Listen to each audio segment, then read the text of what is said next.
हम तो तेरे दिल की महफिल सजाने आए थे, तेरी कसम तुझे अपना बनाने आए थे। किस बात की सजा दी तुमने हमको ऐ बेवफा, हम तो तेरे दर्द को अपनाने आए थे। पूजा तू जा तरु तजा, लेकिन हे दीवाना के दास्तान सुन के जा।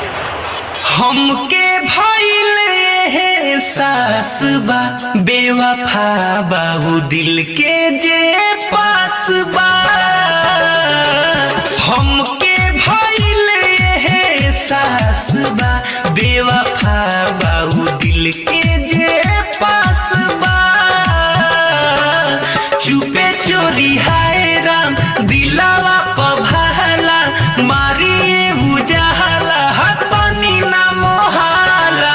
जितने हो अपन खास बा बेवतम फिर काहे के हो जाले बेरहम। अपना बना के करे ले पराया, झूठा हो के बातें सब मोह माया।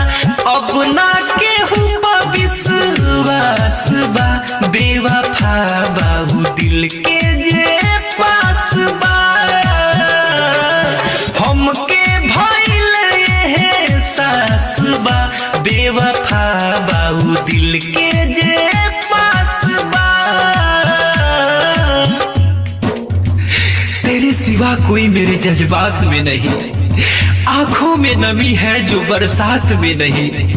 पाने की कोशिश तो तुझे बहुत की, मगर तू एक लकीर है जो मेरे हाथ में नहीं, मेरे हाथ में नहीं। आप सुन रहे हैं अमित पटेल की आवाज में।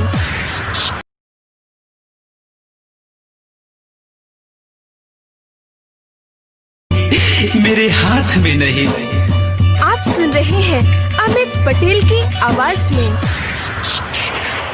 पल पल हर पल जे याद आवेला, उहे मरलो के न बहद आवेला। पल पल हर पल जे याद आवेला, उहे मरलो के न बहद आवेला। जानती जे पहिले दुनिया के खेला, रहती अमित हो सबसे अकेला। अपने पायब नायास बा बेवफा बाबू दिल के